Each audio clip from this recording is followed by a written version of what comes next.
You are welcome to the lecture number 5. With this lecture onwards, we will be studying the ultraviolet and visible spectrophotometry, followed by fluorescence, followed by atomic absorption and several other instrumental techniques. Now, let us concentrate on the ultraviolet and visible spectrophotometry, and basically this requires the visible and ultraviolet spectra of the ions and molecules associated only with the transitions between electronic energy levels of certain types of functional groups of molecules and do not characterize the molecule as a whole.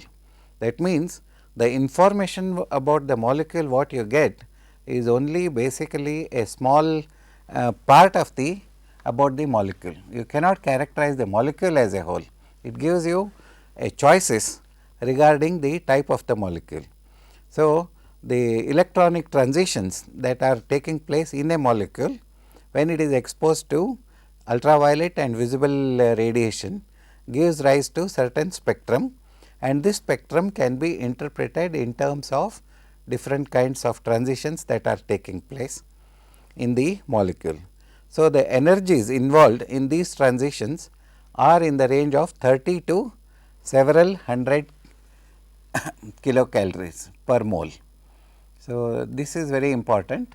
So, basically UV range extends from 100 to 400 nanometers, of which 100 to 900 range is known as far ultraviolet, and 190 to 400 nanometer is known as near ultraviolet.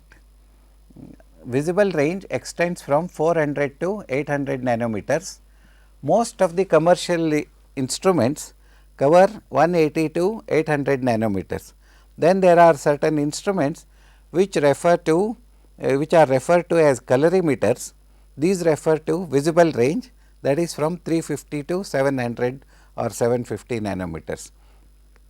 So, the technique is known as molecular absorption spectrophotometry or spectrophotometry, or it is simply known as colorimetry, depending upon the type of work what you do or depending upon the instrument. So, this is the electromagnetic spectrum what we have seen it earlier in our discussion.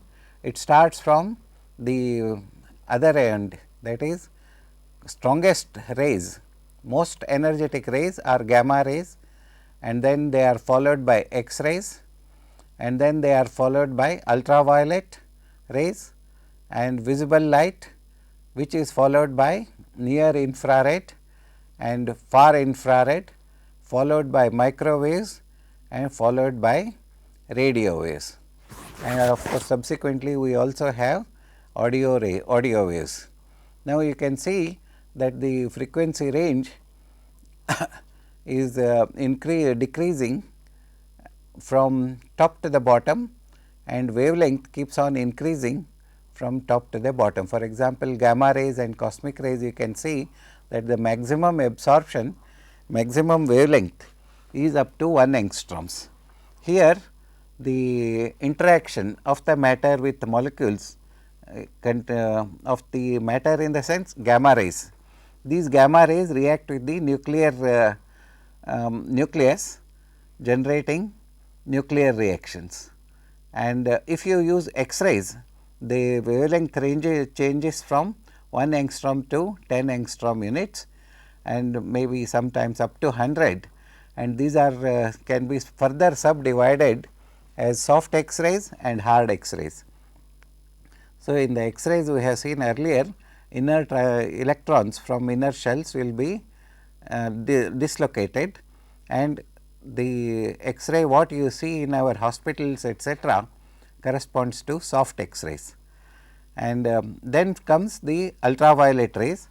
Ultraviolet rays can be divided into approximately 3 ranges. One is vacuum ultraviolet, another is far ultraviolet, and another is near ultraviolet.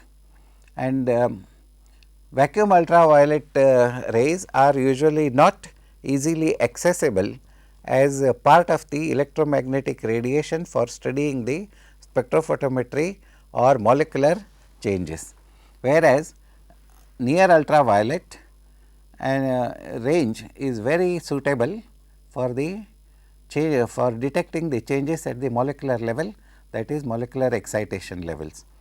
And visible light of course is very useful for the spectrophotometry, and anything that is colored, you can see all these violet, indigo, blue, green, yellow, orange and red.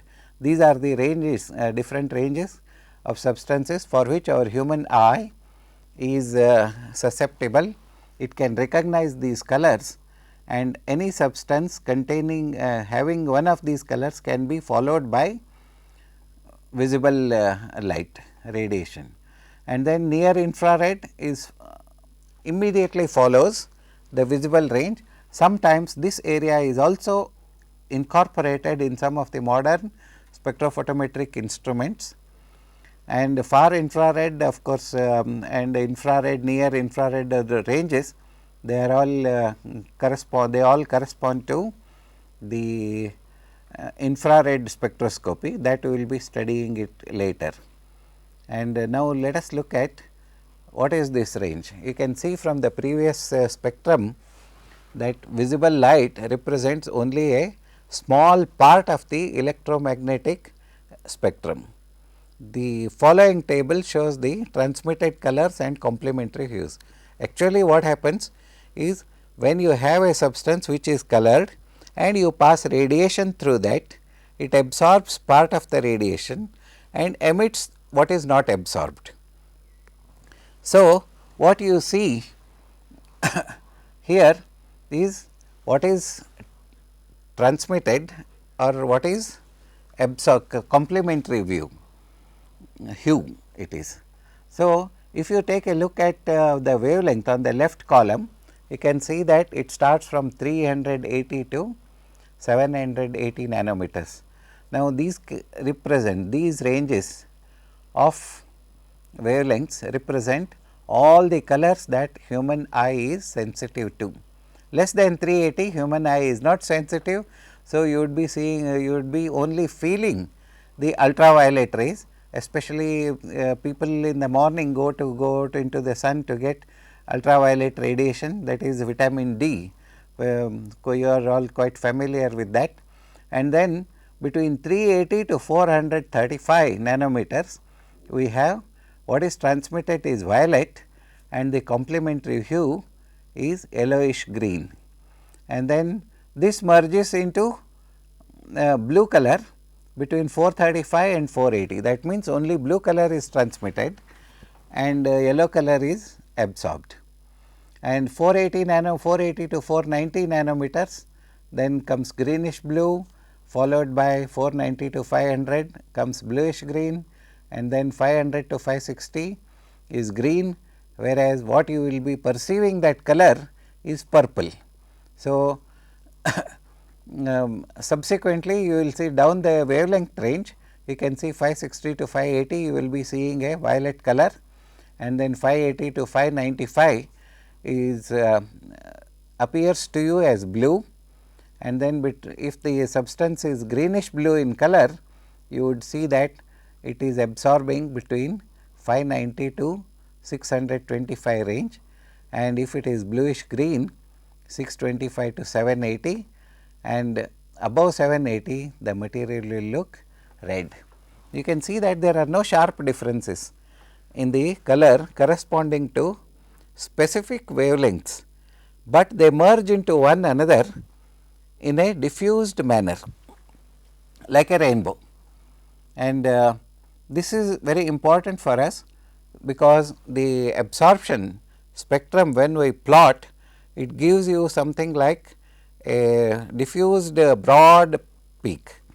So, the absorption of radiation involves basically transfer of energy to the medium, and this medium is this process is a specific phenomenon related to the characteristic molecular structure.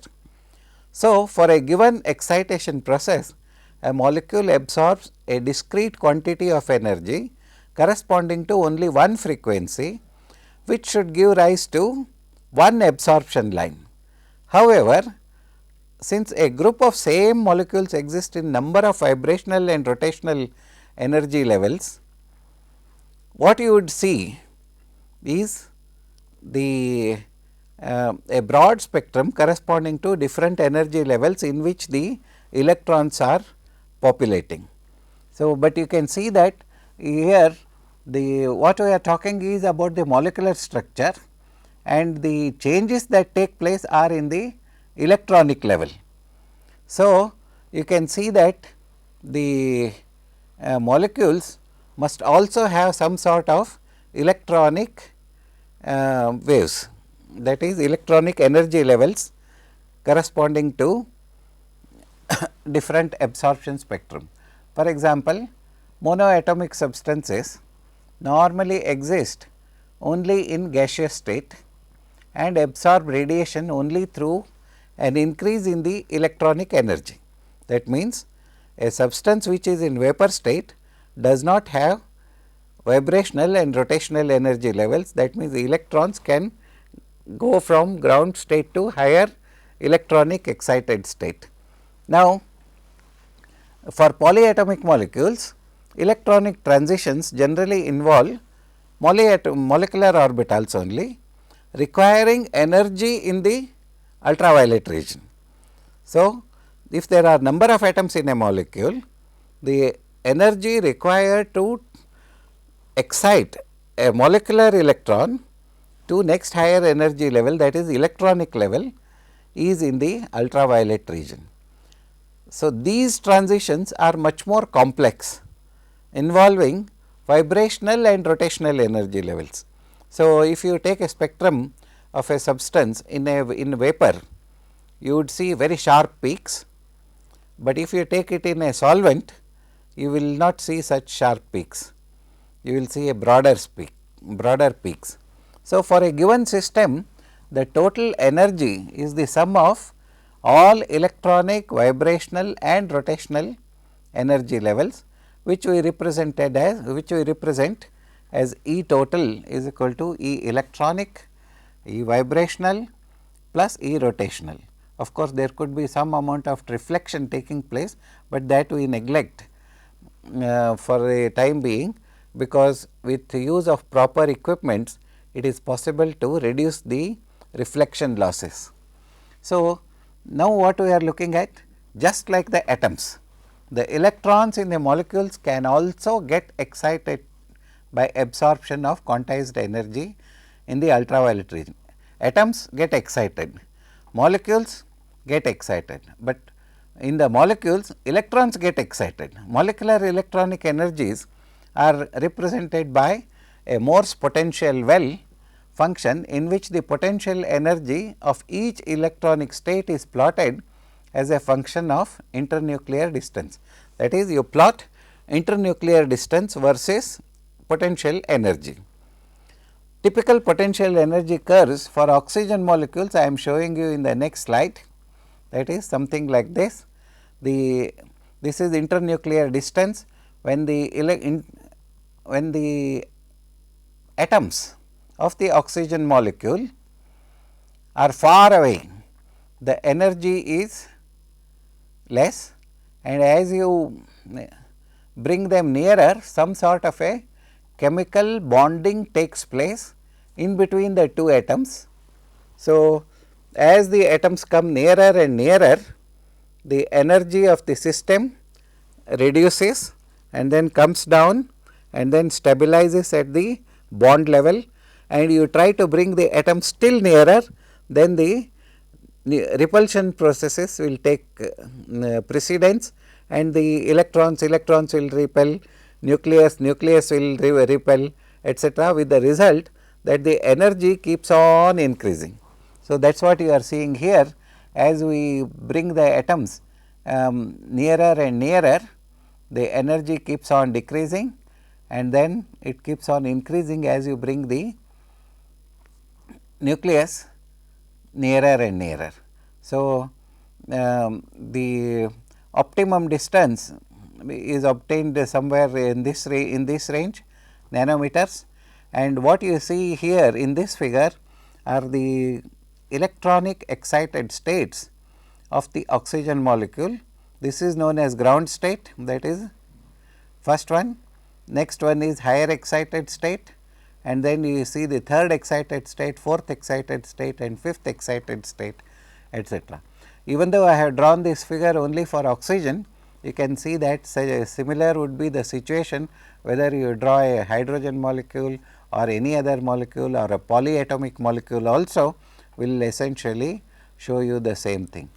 So, the electronic energy states of simple molecules are characterized by molecular quantum numbers. We do not use the atomic quantum numbers, and these molecular quantum numbers are derived from the quantum numbers of the individual atomic components.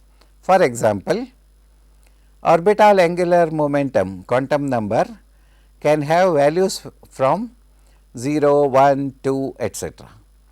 Corresponding symbols are sigma, pi, delta, etc.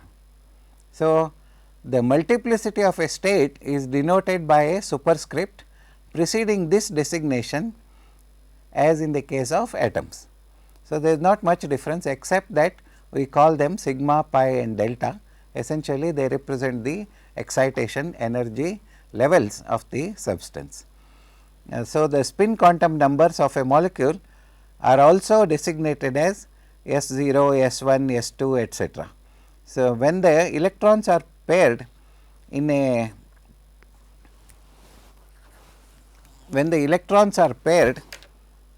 singlet state, they are called paired, they are called as singlet state. When they are not paired, it is called a triplet state.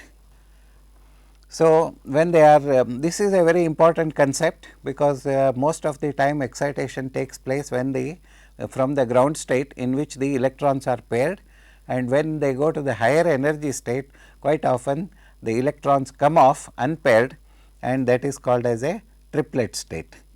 Now, let us go to the next slide, that is, to absorb the radiation, a molecule must first interact with the radiation. So, within a time frame, for example, first you have to take the sample and then take the radiation coming from one end and passing it through the material, and then this has to happen in real time. That is, the radiation has to come through one end and pass through the material and then go to the detector. So, to absorb the radiation, what a molecule must do? It must first interact with the radiation within a time frame of about 10 raised to minus 15 seconds. Now, this is the time frame in which the material can react with the radiation. Now, exchange of energy must occur only by the interaction of the potential energy component, potential energy component of the molecule via the movement of the electrons, which can be represented as a vertical line in the energy diagram. So, absorption bands occur only at definite values, because corresponding to the energies there has to be a band, and the energy required must be exactly equal to promote the electron from one level to the next excited energy level. So, absorption terminates when the molecule, solute molecule in the excited state loses its energy. Subsequently, the electron has to come down from the excited state to the ground state. Now, this energy must be lost, and how it will lose the energy? In spectrophotometry, the excess energy is lost as heat, and this heat is dissipated to the solvent molecules. So, the solvent molecules which do not absorb ultraviolet radiation will take away the absorption energy and return the molecules to the ground state. At this point, the molecule returns to the ground state by means of a we call it radiationless process.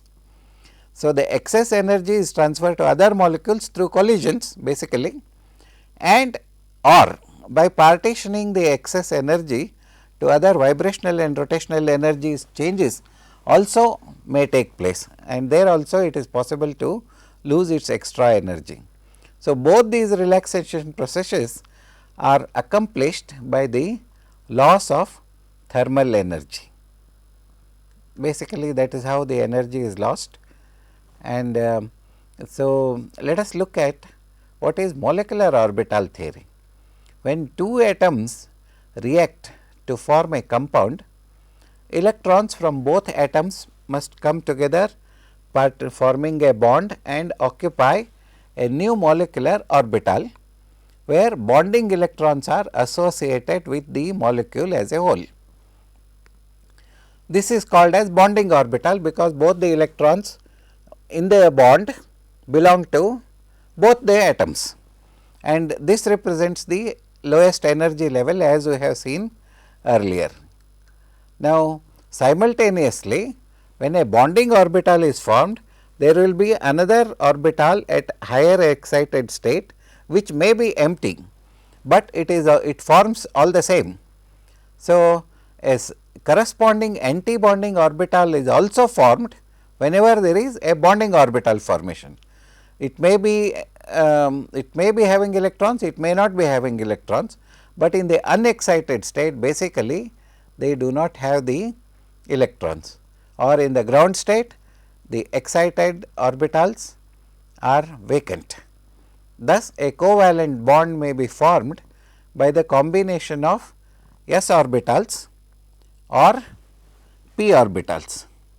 Now, you will remember that the s orbitals are spherical orbitals and p orbitals are dumbbell shape orbital, and these are designated. So, if the electrons are forming coming together to form a chemical bond, a single bond, then these are designated as sigma bond.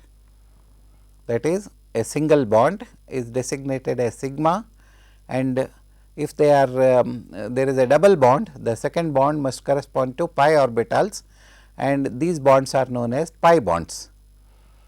Corresponding anti-bonding orbitals are designated as sigma star or pi star. Valence electrons are not participating in chemical bonding. They are referred to as non-bonding or n electrons. That means, some of the electrons do not participate in the in bonding. At the same time, they have number of electrons associated with each atom. For example, if you have nitrogen, you would know that there are 2 unpaired electrons on nitrogen. Similarly, there are 2 pairs of unpaired electrons on oxygen and sulfur, halogen atoms, etc. So, in organic molecules, n electrons, these are referred to as n electrons that do not participate in the bonding. So, let us take a look at what happens to these electrons which are not involved in bonding.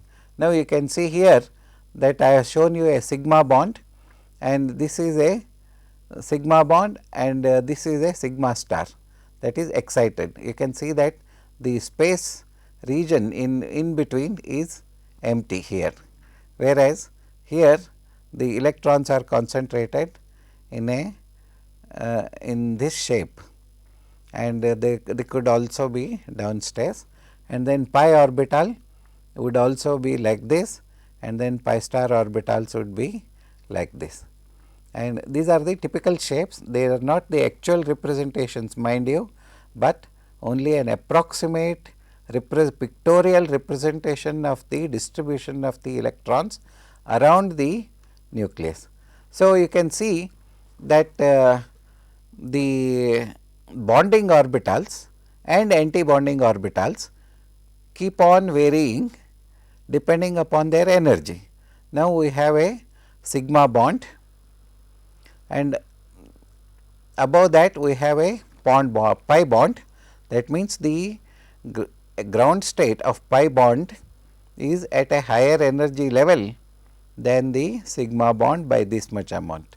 So, here is the energy plot, and non-bonding electrons which are not involved in bonding are also kept at remain at higher energy than pi bonding, and then we have a pi star bonding corresponding to the pi bonding, that is pi to pi star transitions, and sigma bonding, corresponding sigma bonding would be having a sigma star antibonding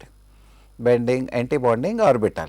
Now, you can see that if the sigma bond is at a very low energy, sigma star would be having a very high energy. That means, it requires lot of energy to promote an electron from sigma bond to sigma star bond.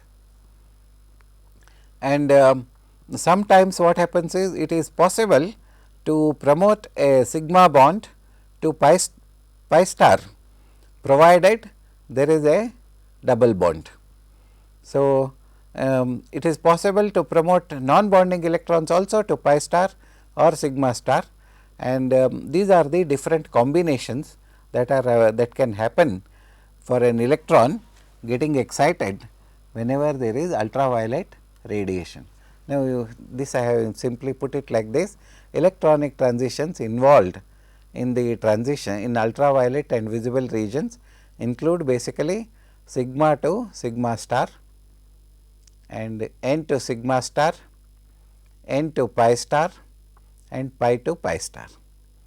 And obviously, their relative energies, transition energies, sigma to sigma star would be having maximum energy, and n to sigma star is having slightly lower energy than that.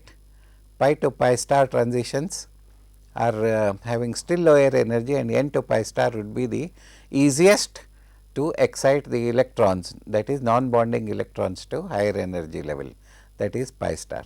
Subsequently, several compounds do not show sigma to sigma star transitions, because such compounds should be saturated organic compounds like hydrocarbons, and where there are only single bonds like methane, ethane and propane and things like that, and they can exhibit only sigma to sigma star, because there is no pi bond available in the compound. And if it contains an element like nitrogen, oxygen, etc., non-bonding electrons would be present, and n to sigma star transitions would be approximately visible, provided their energy falls in the UV range. As you remember, below 180 is known as far ultraviolet range, which is not accessible to commercial spectrophotometers. So, in the end, whatever you see in general is, if you plot a UV visible spectrophotometer. So, the transitions expected are sigma to sigma star, n to sigma star, pi to pi star, and n to pi star. So, let us look at the absorption, that is the how do we characterize these absorbances.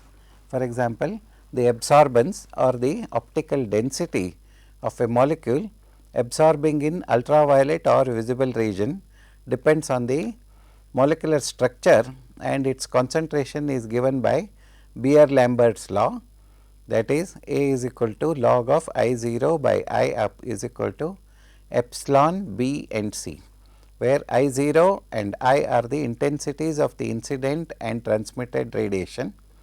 E is known as the molar absorptivity, B is the path length, and C is the concentration expressed as gram moles per liter. Now, we will come back to this, but what I want you to concentrate is on this term epsilon E, that is molar absorptivity. Now, each molecular orbital involves, as you know, that when the electronic transition takes place, the electron gets excited to next higher energy level, and then the transition probability is given by this molar absorptivity. If the molar absorptivity is very high, then the transition will be occurring predominantly. If it is very less, you may not see any absorption peak at all. So, the molar absorptivity is basically a function of the cross sectional area of the absorbing species, and the transition probability. So, the transition probability is the proportion of effective target hits leading to absorption. That is, you are taking a substance material and then you are passing the radiation, and then the radiation has to go and hit a molecule.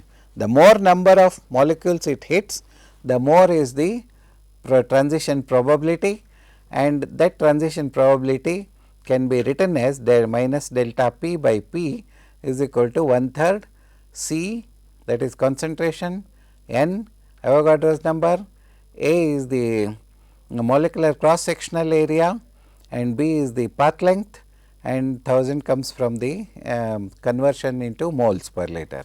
So, here you can see that N is Avogadro's number, A is the molecular cross section, 1/3 is a statistical factor because they are all spread in 3-dimensional area, and C is the concentration.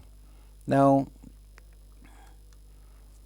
on integration and inserting numerical constants, we normally do this kind of integration, and then what we see here is approximately a value of about 0.87 into 10 raised to 20 into P into theta.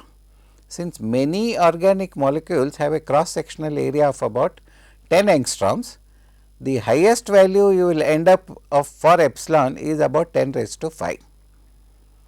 That thus, highest known molar absorptivities are also of this order, and in general 10,000 values, epsilon values, we consider it as high absorbance, that is strong bands, and below 1000 are usually considered as low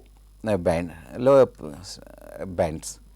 Now, saturated hydrocarbons, alkyl groups, alcohol and ether groups, etc., do not absorb in 200 to 2000 range, that is 200 to 1000 nanometer range.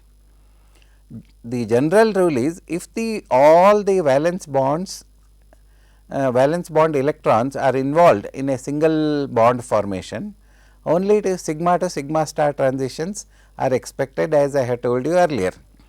Now, owing to high energy required in such transitions, if at all if they occur, it will be only in the vacuum ultraviolet region. The only exception is cyclopropane, which shows a lambda max around 177 nanometers.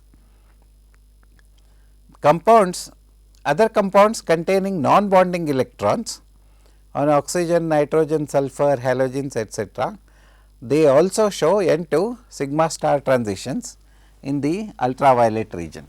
For example, you can see here I have written methyl alcohol. It shows a lambda max of about 183 nanometers. Epsilon is only 150. That means you can conclude that it is not a very strong band. That means the absorption peak may not be visible in the ultraviolet range around 183 nanometers, even though oxygen has got non-bonding electrons. Similarly, methyl chloride, this also shows a peak around 173 nanometers, but epsilon value is 100. Saturated aldehydes and ketones usually show N to pi star and pi to pi star transitions, is not it?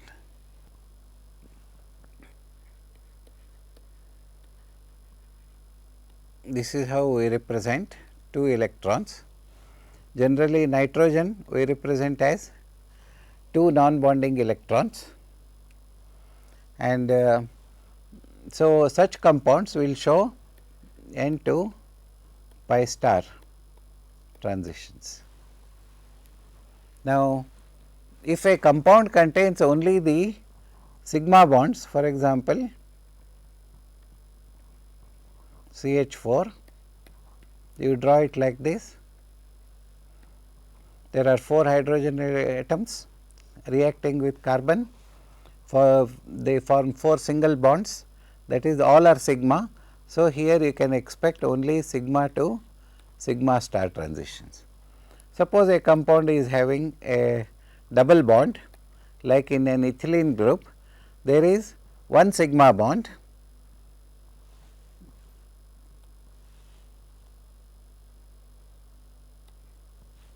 that is sigma, which can show sigma to sigma star, and then there is one pi bond which can show pi to pi star transitions. This is easy to understand. So, what we expect is in compounds like this, hydrocarbons, no transitions, only sigma to sigma star, they are all in the far UV range. And in some compounds, here n to sigma star, this also could show n to sigma star transition, but this also requires very high energy. Therefore, it will show only in the end as end absorption. What we want to say is basically all compounds, whether they contain sigma to sigma star or the n to pi star transition, they show some absorbance in the UV range, especially near 180 to 200 range. This is known as end absorption. Now, you can see here that we are seeing this CH3Cl 173 nanometers, CH3OH will show 183 nanometers, and trimethylamine will show 227 nanometer peak, whereas its absorption molar absorptivity is about 900. Now, you can see that this is a slightly stronger band because it is around 1000, but it is still not very strong band. Now, we can consider Woodward and Fischer have observed ultraviolet spectrum for number of compounds, more than 1000 compounds, and they have formulated a small set of rules in which you can compute at what level you can expect a peak. For example, these substances will show lambda max at 217. For example, this is diene. What is a diene? A diene is a substance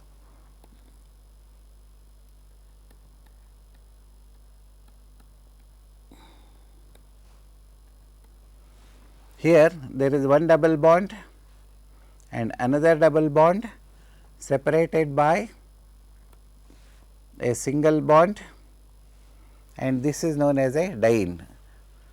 So, such compounds, there is a possibility that the electron can get labilized somewhere here and the energy of absorption would come down. So, what we are looking at is a set of rules which can tell us where the bond can be expected. For example, if you have 1,3-butadiene, the parent butadiene or cyclic conjugated diene will show an absorption peak of about 217 nanometers.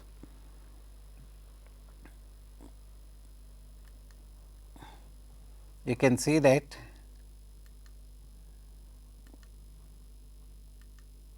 now we have 217 nanometers as the basic peak. Now, you can have homoannular conjugated diene. I will explain to you what it is. If a substance is having double bonds in the same ring like this, then it is known as homoannular diene, and if a substance is having double bonds outside the ring, then it is known as heteroannular diene.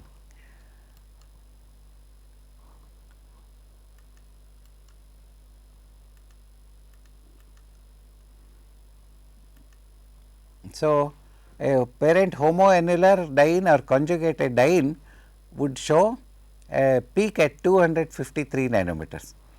Then a parent heteroannular diene would show at 214. Each alkyl substituent or a ring residue would add another 5 nanometers to the peak. That means, the peak will be shifted by 5 nanometers if it has got an alkyl substituent. An exocyclic double bond also will shift the lambda max to by another 5 units, and then if there are extended double bond, it will immediately shift to 30 nanometers immediately. So, there are extended double bonds will give 30 nanometers. Suppose there is alkyl substituent, then it shifts the lambda max to 6 nanometers. Sulfur S alkyl group, that is containing sulfur, it will shift to 30 nanometers, and chloride, bromide substituents, if they are there, again you can expect another 5 nanometers, and N alkyl substituents will shift to shift it by 60 nanometers. Now, let us look at aldehydes and ketones. What happens if the compound is an aldehyde or a ketone? Now, the parent compound will have 215 nanometers. Suppose the alpha beta unsaturated ketone is in 5 ring, 5 membered ring, then the base peak would appear at 202 nanometers. Suppose it is an alpha beta unsaturated aldehyde instead of a ketone, then you can expect the peak to be at 207 nanometers.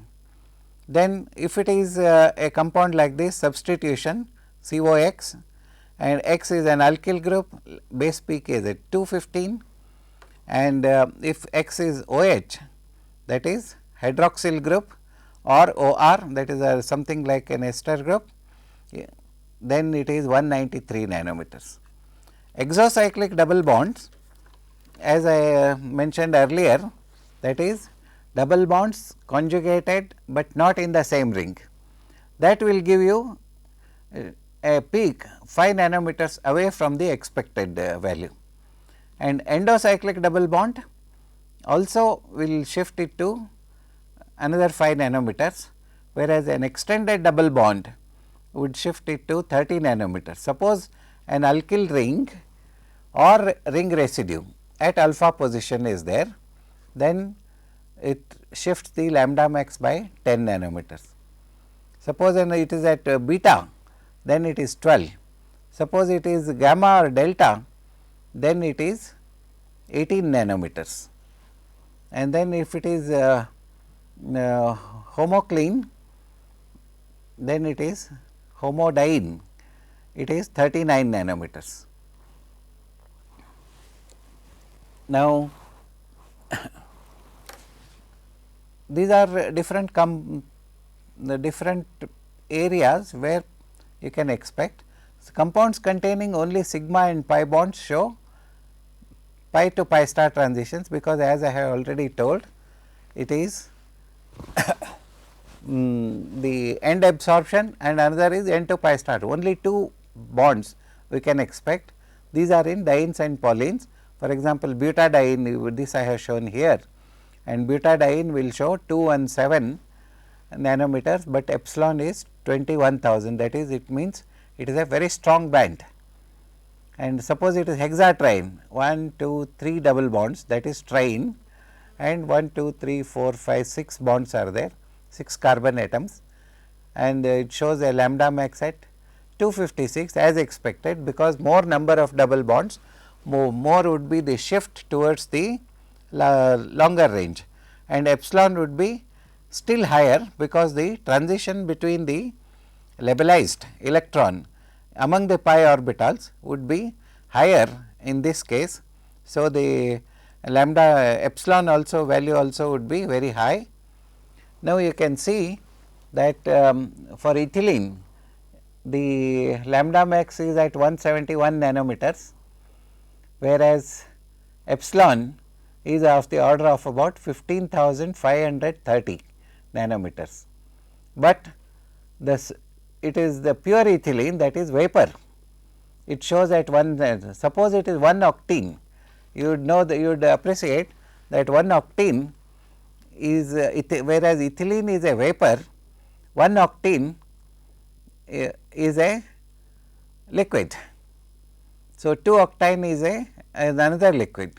So, it is molecular weight is high, but here molecular weight is very less.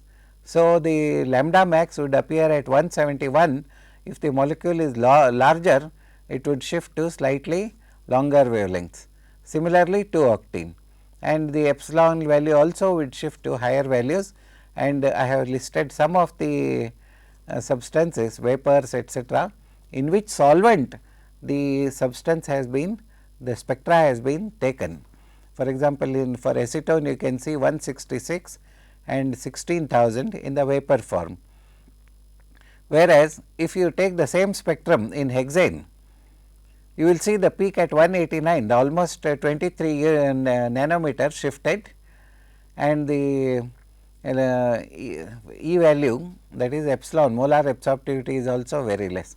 Similarly, other compounds, whether in ethanol, hexane and vapor or some other solvent, they would always show some amount of shift in the lambda max depending upon the solvent.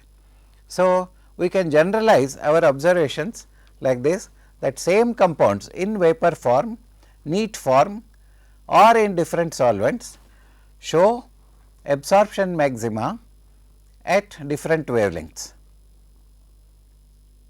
That is, you take the same substance, in gaseous form it will show some lambda max, in solvent form it will be shifted slightly to the towards the right, and that is at longer wavelengths and less sharp peak.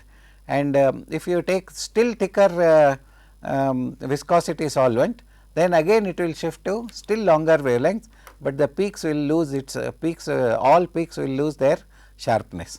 Now, solvent effects are particularly severe for weak absorption bands, especially if the band is very small. It is very difficult to detect these small changes, and sometimes weak bands disappear in more polar solvents also. This also effect is also known and observed. So, the same chromophoric groups in similar compounds, they need not show absorption at the same wavelength. This is the point we have to remember, because the assuming this functional group is same, but they are in different compounds. For example, take a chromophoric group as chloride, methyl chloride, ethyl chloride, propyl chloride, butyl chloride, and then pentyl chloride, hexyl chloride. So, the peak sigma to sigma star peak would keep on shifting towards the longer wavelength region, whereas you expect all chlorine should give you the spectrum at the same point. No, it does not happen. It always shifts depending upon the molecular weight. Therefore, we always say that the same chromophoric groups in similar compounds, they need not show absorption at the same wavelength. It is very important for us to understand this concept. So, suppose an isolated functional group not in conjugation with any other group we have, then it is called a chromophore. Just now I referred to that, whereas where we say chlorine in a compound is called a chromophore if it exhibits a characteristic absorption in the UV visible region. Suppose the functional group does not give you an absorption peak, but it helps if there is some other functional group, that is another chromophore is there which can show absorbance. That is, a chromophore on its own will give you absorption peak, whereas an oxochrome is one which helps the chromophore, but oxochrome does not give the peak on its own. So, you will see that it helps to shift the peak to longer wavelengths and increase in intensity. This is another aspect of the action of oxochromes. So, for example, we can see that hydroxyl group, NH2 groups, that is amines, and SH groups, mercaptone, halogens, etc. All these things are, they do not represent a peak on their own. That means, they do not generate a peak on their own because they are not chromophores, but if there is another chromophore, they will shift it to these functional groups will help to shift it to the longer wavelengths. Now, again coming back to this, we can look at alpha beta unsaturated acids and esters. That is, suppose I have a beta monosubstituted, base value would be 208. Suppose it is alpha beta or beta beta disubstituted, the shift would be, the lambda max would be occurring at 253 nanometers, and alpha beta disubstituted, it shows a peak at 214. Extended double bond, as usual, it shows a peak at 30 nanometers. Exocyclic double bond always 5, and endocyclic double bond in 5 or 7 membered ring always 5. So, gamma or delta substituted alkyl group is 18. You would appreciate that all these numbers have been arrived at by looking at thousands of organic compounds whose spectra have been taken, and the average values have been put up. For this work, the authors, the Woodward Fisher, they were awarded the Nobel Prize, and you can see that this is another alpha beta unsaturated ketone, compounds containing carboxyl group in conjugation with ethylene group. This is the double bond, this is the carboxyl group, and here you can see aldehyde 210, ketonic 210, alpha substituent is 10, beta substituent is 12, exocyclic ring is 5, C double bond O and C double bond C is minus 10, that is if it is there in the 5 membered ring. If it is only C double bond C is in 5 membered ring, you can add for a 5 nanometers, and enolic OH, you can see the effect oxochrome, that is 35 nanometers in alpha or beta substituent, and then suppose it is alpha chloro, you would get 15 nanometers the extra, and if it is beta bromo, the lambda max will shift to 23 nanometers. Now, you can see that in aromatic substances you would get, there are only pi to pi star and sigma to sigma star bonds, but you would not see very specific peaks, but you will see the strong absorption bands at 184 nanometer with 47,000 molar extinction coefficient, another at 202, and a series of weak bands between 230 and 270. These are associated with the vibrational effects on pi to pi star transitions. These fine structure bands are susceptible to solvent effects, especially alcohols. Now, I will show you the spectrum like this. Benzene is like this, you will see such sharp bands, whereas if you take it in a this is in vapor form, this is in solvent form, that is liquid. You can see the peaks are not so sharp here, but peaks are rather wide, and peaks are sharp here and peaks are not so sharp here.